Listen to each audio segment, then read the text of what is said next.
So much for your willingness to have this interview. I know that it's a very unusual thing. I'm very grateful to you.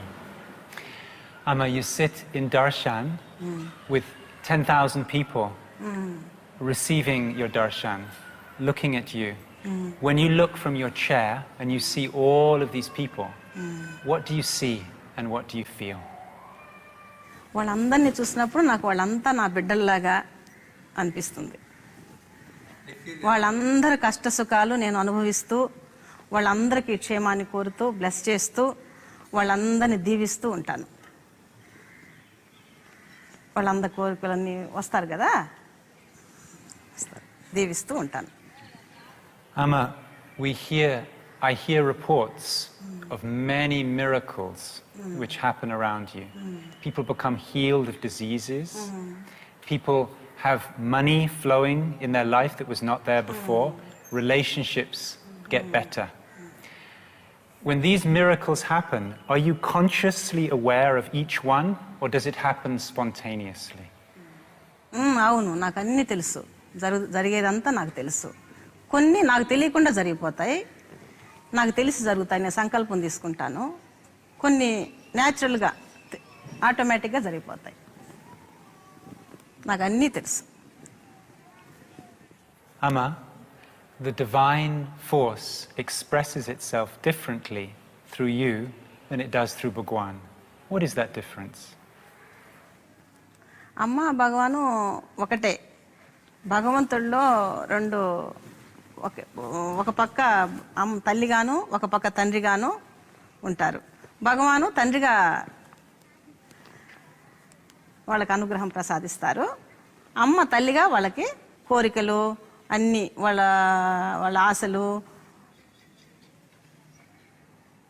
వాళ్ళ ఆరోగ్య సమస్యలు అన్నీ వాళ్ళకి అమ్మ తీరుస్తూ ఉంటుంది.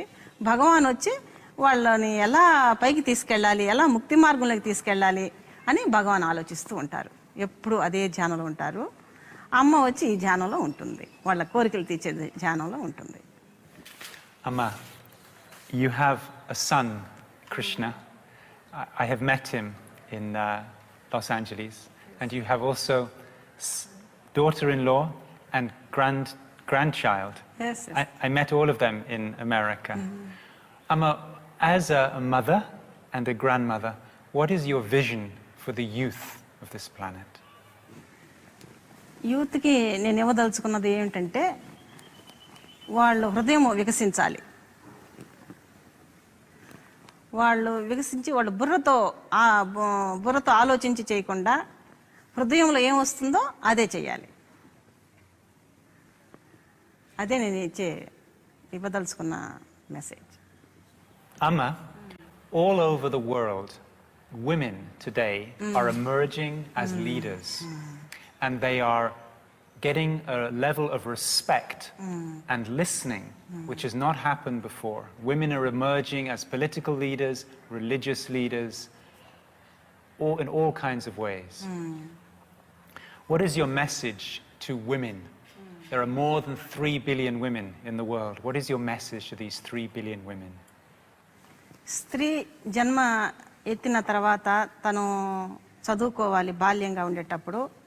తర్వాత వాళ్ళు చదువుకునేటప్పుడే తను తల్లి ఎలా బిడ్డని ఎలా ధరించాలి, గర్భవతి అవ్వాలి, గర్భవతి అవుతుంది కదా, బిడ్డని ఎలా చాకాలి, బిడ్డని ఎలా డెలివరీ చేసుకోవాలి, ఆ బిడ్డని ఎలా చాకాలి, గర్భంలోనూ మళ్ళీ బయట వచ్చిన తర్వాత కూడా ఎలా చాకాలి, ఇవన్నీ తెలుసుకోవాలి వాళ్ళు ఫస్ట్.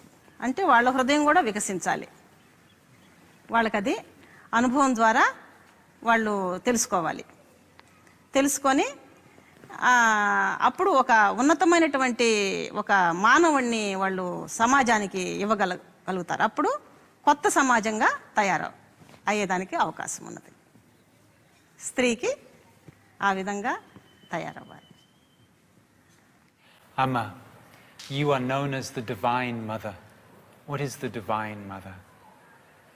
భగవంతుల్లో రెండు భాగాలు ఉన్నాయి కదా, ఒకటి పురుష అంశము, స్త్రీ అంశము. ఆ స్త్రీని, ఆ తల్లిని నేనే డివైన్ మదర్ని. నేను వచ్చి భగవంతుడు వచ్చి